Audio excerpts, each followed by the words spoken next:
سردار ادھر ادھر غصے میں ٹہل رہا تھا۔ ایک کے بعد ایک ہارنے کا اس کا دماغ چکرا کر رکھ دیا تھا۔ آفاف نے اسے ایسا منہ کے بل گرا دیا تھا کہ وہ اپنے آپ کا عکس شیشے میں بھی نہیں دیکھ پا رہا تھا۔ آخر وہ کیسے کسی سے ہار سکتا ہے، اور وہ بھی اپنی بیوی سے، جس کو اس نے خود گھر سے نکالا۔ یہ بات سردار برداشت نہیں کر پا رہا تھا۔ آخر کیسے وہ مجھ سے بھی آگے تک پہنچ گئی؟ کیسے وہ اتنی ترقی حاصل کر سکتی ہے اتنے کم عرصے میں؟ وہ تو ایسی بالکل بھی نہ تھی۔ وہ تو بہت کم بولنے والی، خاموش رہنے والی اور محبتیں لٹانے والی لڑکی تھی، پھر اتنی سنگ دل کیسے ہو گئی؟ وہ یہ بات کہتے ہوئے بھول گیا تھا کہ اس نے سنگ دل بنانے کے پیچھے اس کا سب سے بڑا ہاتھ ہے۔ وہ تو اس کے پیار کو ترستی تھی، مگر اس نے خود ہی آفاف سے منہ پھیر لیا تھا، اور اس بات سے سردار اب نظریں چرا رہا تھا۔ چاہے وہ اوپر سے جتنا بھی سخت یا سرد کیوں نہ بن جاتا، مگر وہ اس بات کو نہیں جھٹلا سکتا کہ وہ اس کی پہلی اور آخری اور سچی محبت تھی۔ اب بھی سب سے زیادہ جلن آفاف کو اس کے جیت جانے کی نہیں، بلکہ لوگوں کو سراہنے کی تھی، جس کا حق وہ صرف خود پر ہی سمجھتا تھا، جسے وہ صرف اپنی ریاست سمجھتا تھا۔ آج ہر شخص کے لبوں پر اس کی تعریف کی تھی، جو عرصہ پہلے صرف وہ کیا کرتا تھا۔ آخر کسی کو کیسے حق پہنچتا کہ وہ اس کی بیوی کی تعریف کرے؟ اس کا حقدار تو صرف وہی تھا نا۔ نہیں آفاف، نہیں، تم صرف میری ہو، میں تمہیں کسی اور کا ہونے نہیں دوں گا۔ سالوں سے پہلے جو غلطی میں نے کی وہ دوبارہ نہیں دہراؤں گا۔ آفاف کو جب ہوش آیا تو جہان اس کے پاس ہی بیٹھا تھا۔ اس نے نم آنکھوں سے اپنے بھانجے پر نظر ڈالی۔ ایک خوبصورت عرصہ وہ مس کر چکی تھی، مگر جو باقی بچا تھا وہ اسے ضائع نہیں کرنا چاہتی تھی۔ آپ ٹھیک تو ہیں نا؟ جہان نے اسے ہوش میں آتا دیکھا، فوراً بےتابی سے اس سے پوچھا، جس پر وہ نم آنکھوں سے مسکرا دی۔ کوئی بات نہیں، تم پوچھ سکتے ہو، تم تو میرے اپنے ہو۔ چلو میں خود ہی بتا دیتی ہوں۔ میں اور سردار ایک ساتھ نہیں رہتے۔ بہت سال پہلے ایک غلط فہمی کی بنا پر ہم دونوں الگ ہو گئے، اور میرا ایکسیڈنٹ ہو گیا، جس کی وجہ سے مجھے 4 سال کوما میں گزارنے پڑے۔ خیر، اب تو اللہ کا شکر ہے میں ٹھیک ہوں اور اپنے پاؤں پر کھڑی ہوں، ایک کامیاب بزنس وومن ہوں، اور یہ بھی چاہتی ہوں کہ تم میرے ساتھ میرے بزنس میں شامل ہو جاؤ۔ بلکہ بزنس میں ہی کیوں، آج سے تم میرے گھر چل رہے ہو، میرے ساتھ رہو گے۔ بہت دیر تنہا رہ لیا، اب تو تنہائی بھی کاٹ کھانے کو دوڑتی ہے۔ آفاف نے گہری سانس بھرتے ہوئے کہا، میں تمہارے گھر کیسے چل سکتا ہوں؟ میں تو یتیم خانے رہتا ہوں۔ اس نے بھونڈا سا جواب دیا، تراشنا چاہا۔ تم وہاں رہتے تھے تب تک جب تک تمہارے علم میں تھا کہ تمہارا کوئی نہیں، مگر اب تم جان گئے ہو کہ تم میرا خون ہو، میرے بانجے ہو۔ پھر میں اپنی سگی بہن کے بیٹے کو ایسے کیسے دیکھ سکتی ہوں؟ کبھی بھی نہیں۔ میں یہ کبھی برداشت نہیں کروں گی کہ تم، جس نے اپنا بچپن کھو دیا اور اب جوانی بھی سڑکوں کی خاک چھاننے کے در پر ہو، کبھی نہیں۔ تم میرے ساتھ چل رہے ہو، اسے میری خواہش ہی سمجھو یا حکم۔ آفاف کے لہجے میں کچھ تو ایسا تھا کہ وہ اسے انکار نہ کر پایا۔ وہ مسکرا کر سر خم کر دیا، جیسے اس کے ساتھ جانے پر رضامند ہوا، اور آفاف بھی سرشار سی کھلے دل سے مسکرا دی۔ 1 ہفتے بعد کی بات ہے، جہاں آباد کے گھر پر ہی شفٹ ہو چکا تھا۔ پہلے جہاں وہ تنہا رہتی تھی، اب اس کے ساتھ مل چکا تھا۔ صبح کا کھانا اور رات کا کھانا وہ دونوں ساتھ ہی کھاتے تھے، اور پھر اپنے روزمرہ کی لائف کو ڈسکس کرتے تھے۔ سردار نے آفاف سے جارج کے تھرو پارٹنرشپ کر لی تھی، اور سب کچھ نہیں کر پا رہی۔ جہان نے جلدی میں کہا تو سردار سمیت سبھی اسے ناسمجھی سے دیکھنے لگے۔ وہ کسی افی کی بات کر رہا تھا۔ سوری، کس کی بات کر رہے ہو؟ سردار نے ناسمجھی سے پوچھا۔ او سوری، افی نہیں، میرا مطلب آفاف تھا۔ جہان نے جلدی اپنی زبان دانتوں تلے دبائی اور سردار کا ری ایکشن دیکھا، جس کا چہرہ پہلے تو بے یقینی میں لپٹا ہوا، لیکن پھر غصے کی شدت اور جلن کی سرخی سے لال ہو گیا تھا۔ جہان نے بمشکل اپنے کہکے کو گلا گھونٹا تھا۔ حیران تو وہ سب تھے جو اتنی بے تکلفی سے آفاف کا نام لے رہا تھا۔ آخر کیا رشتہ تھا اس لڑکے کا آفاف کے ساتھ؟ اب یقیناً سردار ہیں، کیوں نہ کہ افی نے کہا تھا کہ سب سے زیادہ سڑیل موڈ میں بیٹھا ہو وہی سردار ہوگا۔ اس کو یہ فائل دینی ہے۔ یہ فائل آپ کو ہی چاہیے تھی نا؟ جہان نے سب معصومے کے ریکارڈ توڑ دیے تھے۔ یلدرم نے اپنا کہکا ضبط کیا تھا، اور اب فارغ ہو کر افی سے ملنے آ جائیے گا۔ آپ یلدرم ہی ہیں نا؟ کیوں نہ کہ افی نے کہا تھا، جس کے چہرے پر سب سے زیادہ میسنا پن ہوگا وہی یلدرم ہوگا۔ اس کی توپوں کا رخ اچانک یلدرم کی طرف ہوا، جس پر وہ ہڑبڑا کر رہ گیا اور جہان کو گورنے لگا۔ تم ہو کون اور عفاف کو کیسے جانتے ہو، اور کیا رشتہ ہے تمہارا اس سے جو تم اسے اتنی بے تکلفی سے بلا رہے ہو؟ سردار نے دانت پیستے ہوئے غصے سے پوچھا، جس پر جاتے ہوئے جہان نے پلٹ کر اس کی طرف دیکھا جیسے اس کے بولنے کا ہی منتظر ہو، اور اس کے انداز میں بولا، یہ میرا اور افی کا پرسنل میٹر ہے، میں کسی تیسرے کو ہمارے درمیان شریک کرنا ضروری نہیں سمجھتا۔ اس نے غرور سے اس کی آنکھوں میں آنکھیں ڈالتے ہوئے کہا۔ یہ کچھ دن بعد کی بات ہے کہ جب جہان اور یلدرم کی اچھی خاصی دوستی ہو چکی تھی۔ 2 دن بعد عفاف کی سالگرہ تھی، جس کو جہان اچھے طریقے سے منانا چاہتا تھا۔ یلدرم نے اسے بتا رکھا تھا کہ عفاف اپنی سالگرہ نہیں مناتی، مگر اس بار جہان کچھ الگ کرنا چاہتا تھا۔ وہ چاہتا تھا کہ اس دفعہ عفاف کو اچھے طریقے سے اپنی سالگرہ منانے، اس لیے اس نے یلدرم کو یارم کو بلانے کا بھی کہا تھا۔ یہ پورے طریقے سے ایک سرپرائز پارٹی تھی، جس کا علم عفاف کو بالکل بھی نہ تھا، جس میں جہان، یلدرم، ماہرہ، یارم، عروج اور اس کی چھوٹی بہن عائشہ شامل تھی، جو اتفاقاً جہان کی بھی کلاس فیلو۔ چاروں طرف سے ایک ہی شور گونجا تھا، happy birth day, happy birth day. تو عفاف ہیپی برتھ ڈے یہ سب دیکھ کر حیرت کا شکار ہو گئی تھی، جبکہ یارم کو بھی وہاں موجود اس کی دلی خوشی ہوئی۔ اس نے نظریں ادھر ادھر دوڑائی، مگر جہان اسے کہیں نہ دیکھا۔ البتہ سردار دکھی ہو گیا تھا۔ سردار کو دیکھتے ہی اس کے ماتھے پر تیوری چڑھی تھی، کیوں نہ کہ اس کے ساتھ ذیشان، علیان اور بہرام بھی تھے۔ ان لوگوں کا یہاں آنا عفاف کو کچھ خاص پسند نہیں آیا تھا، مگر مصلحت کے تحت خاموش ہو گئے۔ لوگ باری باری آتے رہے اور سالگرہ کی مبارکباد دیتے اور چلے جاتے۔ یلدرم، عروج، ماہرہ لوگ آپ کے پاس کھڑے تھے۔ جب سردار اور باقی لڑکے بھی اسے سالگرہ کی مبارکباد دینے آئے تھے تو سالگرہ مبارک ہو، سردار نے خوش اخلاقی سے کہا تھا، کیوں نہ کہ وہ آج کا دن عفاف کا خراب نہیں کرنا چاہتا تھا۔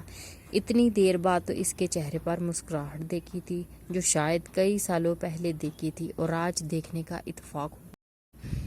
ہاں، لمبی عمر کی دعا دینے آئے ہو یا بد دعا؟ عفاف نے کرکناک لہجے میں کہا تو سردار کو اپنے پرانے الفاظ یاد آئے اور ان پر ملال بھی ہوا۔ اس سے پہلے کہ وہ کچھ اور کہتا، ایک چھوٹا بچہ بڑا سا باکس لیے عفاف کے پاس آیا اور بولا، اسے کھولیں۔ عفاف نے وہ باکس کھولا تو اس کے اندر بلیک کلر کی ہوڈی نکلی، جس پر آدھا ریڈ ہارٹ بنا ہوا تھا۔ اس کے کپل کی ہوڈی پر یقیناً اس کا باقی کا ہارٹ تھا، اور یہ جاننے میں عفاف کو لمحہ بھی نہ لگا کہ یہ کون ہو سکتا ہے، لیکن سردار ضرور جلن کا شکار ہوا تھا۔ آخر کون بیچ سکتا ہے عفاف کو ایسی ہوڈی؟ سردار نے ایک طائرانہ نگاہ حال میں دوڑاتے ہوئے دل میں سوچا۔ عفاف چھپاک سے چینجنگ روم میں ہوڈی پہننے جا چکی تھی۔ اس کے جاتے ہی تمام لائٹس آف ہو گئی تھی اور ایک سپاٹ لائٹ روشن ہوئی تھی اور میوزک بجنے لگا۔ جہاں سپاٹ لائٹ میں نمودار ہوا تھا اور ہلکے ہلکے سٹیپ لیتا ڈانس کرنے لگا۔ انہیں دیکھ سب سے زیادہ جلن کا شکار دونوں باپ بیٹھے تھے، جن کی جلن کی وجہ سے جہان ہی تھا۔ جہاں آج انہیں کھڑے ہونا چاہیے تھا، وہاں آج وہ موجود تھا۔ وہ اسی بات کا تو احساس جہان انہیں دلانا چاہتا تھا کہ وہ اپنی زندگی سے کسی قیمتی انسان کو کھوئے بیٹھے ہیں، جس کی قدر قیمت جہان اب نہیں اچھی طرح سمجھنے والا تھا۔ آخری سٹیپ لیتے انہوں نے ڈانس کا اختتام کیا۔ جہان اور عفاف ایک جیسی ہوڈی میں بہت پیارے لگ رہے تھے۔ عفاف نے کیمرہ مین کو اشارہ کیا تو وہ فوراً بھاگا چلا آیا اس کی طرف، اور پھر کیا تھا کہ عفاف اور جہاں اوٹ پٹانگ تصویر کھنچوانے لگے تھے اور دونوں ساتھ کھڑے تھے تو شرٹ پر بنے آدھے دل دونوں مل کر ان کا دل بھی ایک بن گیا تھا، جو بہت ہی خوبصورت لگ رہا تھا۔ مگر سردار کے یہ یقیناً خوبصورت لمحہ نہیں تھا۔ بعد میں یلدرم کے کہنے پر سب نے عفاف کے ساتھ گروپ فوٹو کھنچوائی تھی، جو کہ یادگار بنی تھی۔ میں تمہیں کب سے نوٹ کر رہا ہوں چھوٹو، تم مجھے کب سے گھور رہے ہو، جیسے میں نے تمہاری چاکلیٹ کھا لی ہو۔ خیریت؟ اس نے جلانے والے انداز میں کہا تھا، اور یارم ٹھیک ٹھاک جل بھی رہا تھا۔ اس سے پہلے کہ یارم اس کو کچھ سخت کہتا، وہ فوراً بولا، اوہ دیکھو، مجھے تمہاری ماں بلا رہی ہے، میں چلتا ہوں۔ آخر کو میں نے ان کے ساتھ تمام گفٹس بھی تو کھولنے ہیں۔ جاتے ہوئے یارم کو جلانا نہ بھولا تھا، جس پر یارم محض پاؤں پٹک کر رہ گیا۔ ہمیں بھول کر بہت خوش لگ رہی ہو عفاف۔ جو سوئمنگ پول کے پاس کھڑی نہ جانے کن خیالوں میں کھوئی ہوئی تھی۔ سردار کے چبھتے لہجے میں بات کرنے پر ٹھٹک کر پلٹی۔ اس لڑکے کی صحبت میں بہت خوش رہنے لگی ہو تم۔ اتنا تو خوش تم میرے ساتھ بھی نہیں تھی، سردار نے لہجے میں تپش لیے کہا، اور وہ آہستہ آہستہ قدم لے کے اس کے قریب آنے لگی اور اس کی آنکھوں میں آنکھیں ڈال کر بولی، وہ تم سے لاکھ درجے بہتر ہے، خود کا موازنہ اس سے مت کرو، کیوں نہ کہ وہ سوداگر نہیں تمہاری طرح، جو کسی انسان کو پل دو پل میں بے مول کر دے، اس کے احساسات خرید لے، اس کی عزت نفس کو روند کر رکھ دے، وہ تو تم سے بالکل مختلف ہے، کیوں نہ کہ میری جان ہے وہ۔ عفاف نے سینے پر دستک دیتے غرور سے کہا۔ عفاف نے جب اس کو جواب دیا تو اس کا لہجہ آگ برسا رہا تھا۔ سردار کو لگا وہ اس کے لہجے کی تپش سے بھی پگھل جائے گا۔ سردار کو اس کی بات اور اس کا انداز جلا کر راہ کر گیا تھا، اور آخر وہ کیسے کسی اور کے ساتھ خوش رہ سکتی تھی؟ اس پر تو صرف سردار کا حق تھا، آخر خود غرض کی بات کی تھی نا۔ شاید تم بھول رہی ہو کہ تم ابھی بھی میرے نکاح میں ہو، کسی اور سے تعلق نہیں بنا سکتی۔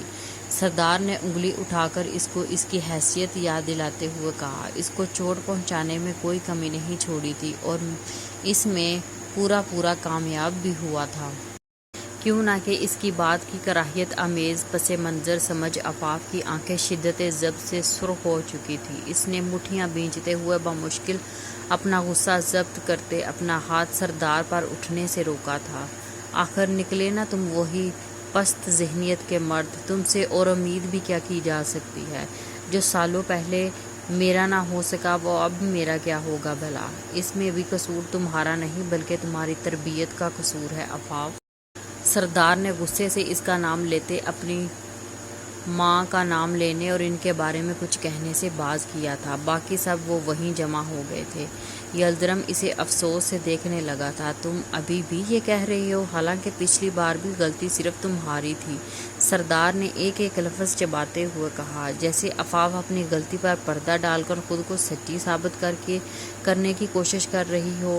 یو نو واٹ، سردار، میں صفائی دینا تمہیں تو خاص کر ضروری نہیں سمجھتی، کیونکہ میرے نزدیک میرے اپنے ہی انہیں مجھ پر یقین ہے۔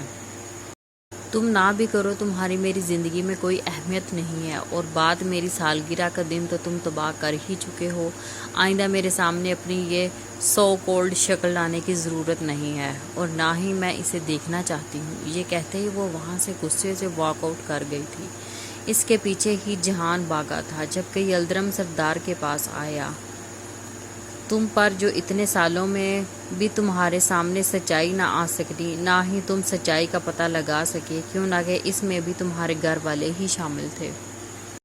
یلدرم سردار کو دیکھتا طنزیہ لہجے میں بولا، یلدرم اپنی زبان سنبھال کر بات کرو، تم میری ماں کے بارے میں بات کر رہے ہو، اس لیے ذرا تمیز سے رہو، ورنہ میں تمہارا لحاظ نہیں کروں گا۔ سردار نے اسے کالر دبوچتے ہوئے کہا، کیوں کہ برا لگ رہا ہے آپ کو؟ سچائی سامنے آنے پر ایسی ہی کڑوی لگتی ہے سردار، جیسی اب تو تمہیں لگ رہی ہے۔ ہم پر مت چلاؤ، بلکہ اصلی قصوروار کو ڈھونڈو، اپنے گھر جاؤ۔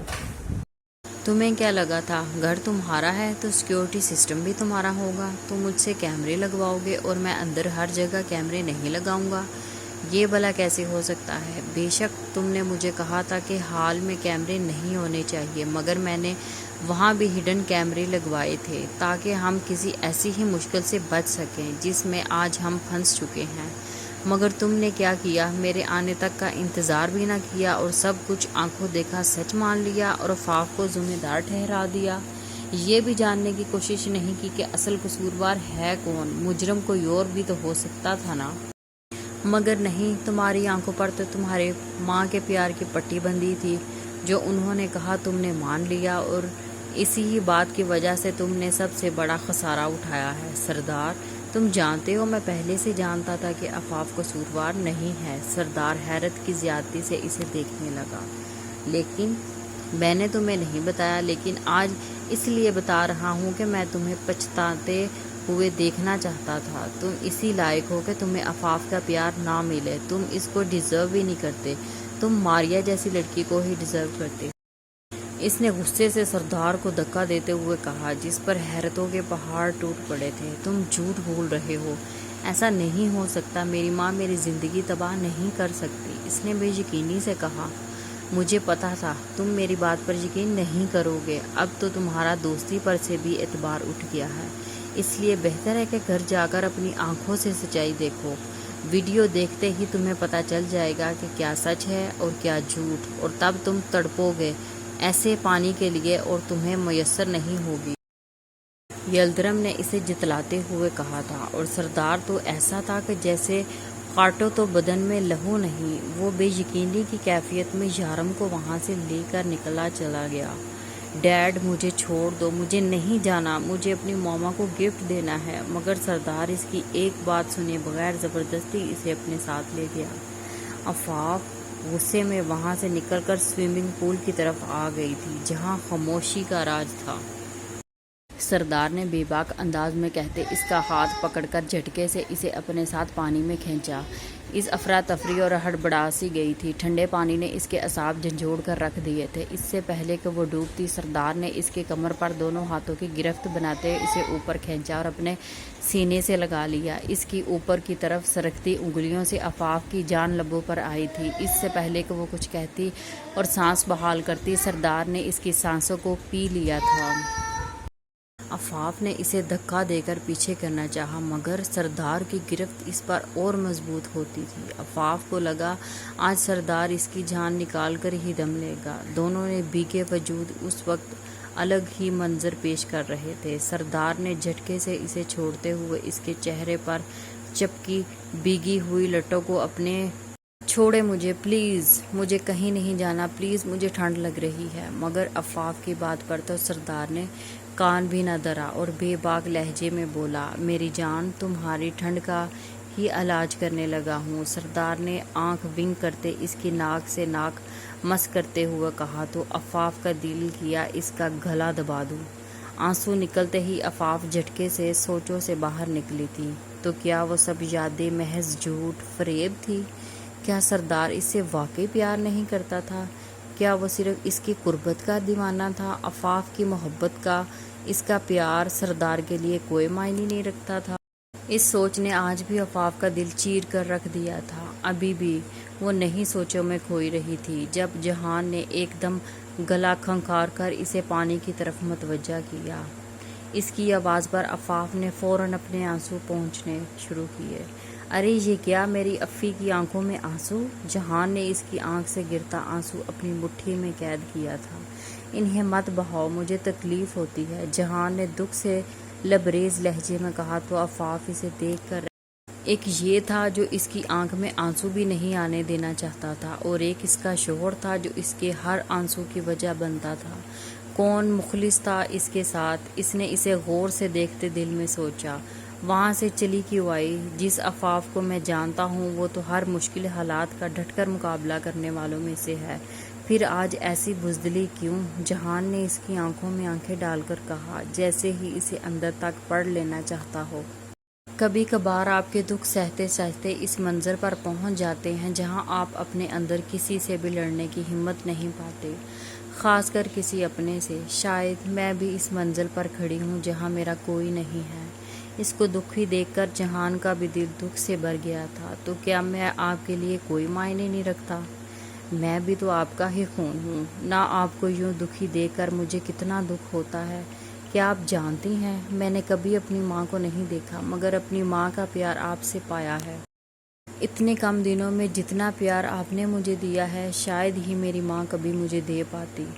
پھر آپ نے کیسے سوچ لیا آپ تنہا ہیں اس دنیا میں ہوں نا آپ کے ساتھ ہر قدم، اور آپ دیکھیے گا آپ کی زندگی غموں کو کیسے چٹکیوں میں دور کر دوں گا۔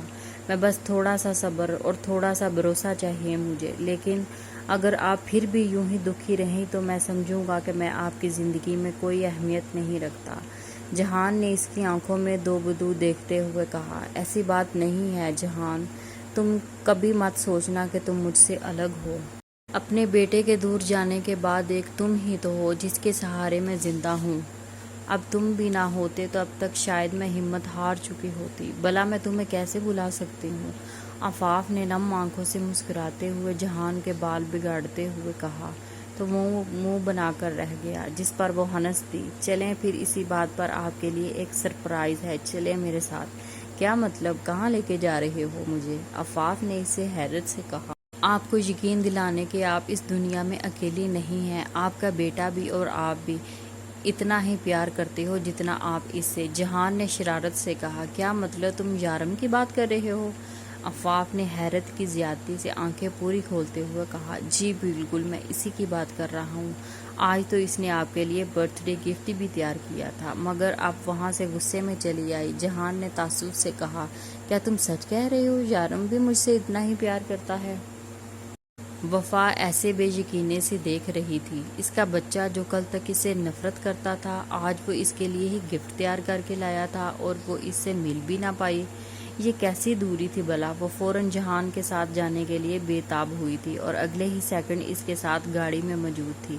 گاڑی کو سیدھا سردار کے گھر کے آگے رکتا دیکھ عفاف نے نہ سمجھی اور کچھ ضبط سے جہان کی طرف دیکھا، جیسے معاملہ جاننا چاہ رہا ہو۔ سردار یارم کو واپس لے آیا تھا، یلدرم نے اور انکل نے مجھے بتایا ہے۔